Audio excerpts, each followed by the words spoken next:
సమాజం అభివృద్ధి కోసం మనం ఎవరికి మద్దతు ఇవ్వాలి? మతానికా? లేదా ప్రభుత్వానికా? ఆన్సర్. ప్రపంచంలో అనేక మతాలు ఉన్నాయి. కానీ వాటి ఆధ్యాత్మిక మరియు ఆచరణాత్మక బోధనల వల్ల నేడు కొన్ని మాత్రమే విస్తృతంగా అనుసరించబడుతున్నాయి. నిజానికి జీవులన్నింటి మధ్య సమానత్వాన్ని పెంపొందించడం ద్వారా సమాజ అభివృద్ధికి తోడ్పడడానికి మతం సృష్టించబడింది. గతంలో మెజారిటీ పాలకులు సమాజాన్ని నడిపించడానికి మరియు మెరుగైన జీవితాన్ని అందించడానికి విద్యావంతులను, శాస్త్రీయ పద్ధతులను ఉపయోగించేవారు. అయితే కొంతమంది విద్యావంతులు చదువుకోని వారిని తక్కువగా చూడటం, వారి పట్ల వివక్ష చూపడం మరియు వారిని వాడుకోవడం వంటివి చేశారు.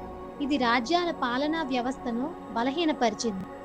కాలక్రమేణా విద్య మరియు జ్ఞానం లేకపోవడం వల్ల ప్రజలు శాస్త్రీయ ఆలోచనల కంటే ఆధ్యాత్మిక నమ్మకాలపై ఎక్కువగా ఆధారపడటం ప్రారంభించారు.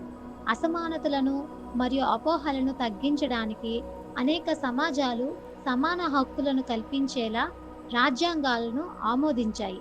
ఆ తర్వాత జీవితంలోని అన్ని రంగాలలో న్యాయం మరియు సమానత్వాన్ని నిర్ధారించడానికి ప్రజలు ఎన్నికైన ప్రభుత్వాలకు మద్దతు ఇచ్చారు.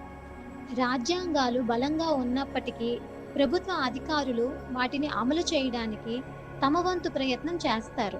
అయితే కొంతమంది వ్యక్తులు తమ అధికారాన్ని దుర్వినియోగం చేయడం వల్ల వ్యవస్థలను ఆధునిక పద్ధతులతో నవీకరించడంలో వారు కొన్నిసార్లు విఫలమవుతుంటారు.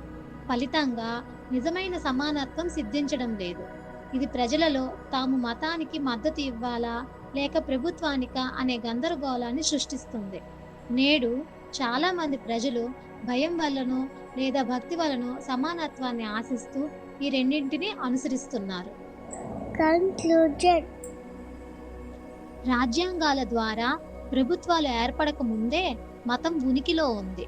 మనం విద్యా వ్యవస్థ ద్వారా మతపరమైన విలువలను మరియు ధర్మాలను రాజ్యాంగంలో చేర్చి ప్రజాస్వామ్యంలోని 4 స్తంభాలు తమ విధులను సక్రమంగా నిర్వహిస్తే అప్పుడు మతంపై కానీ లేదా ప్రభుత్వంపై కానీ ఆధారపడాల్సిన అవసరం ఉండదు.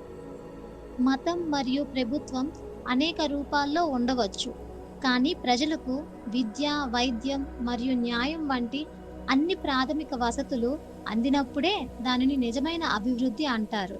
Thanks for watching.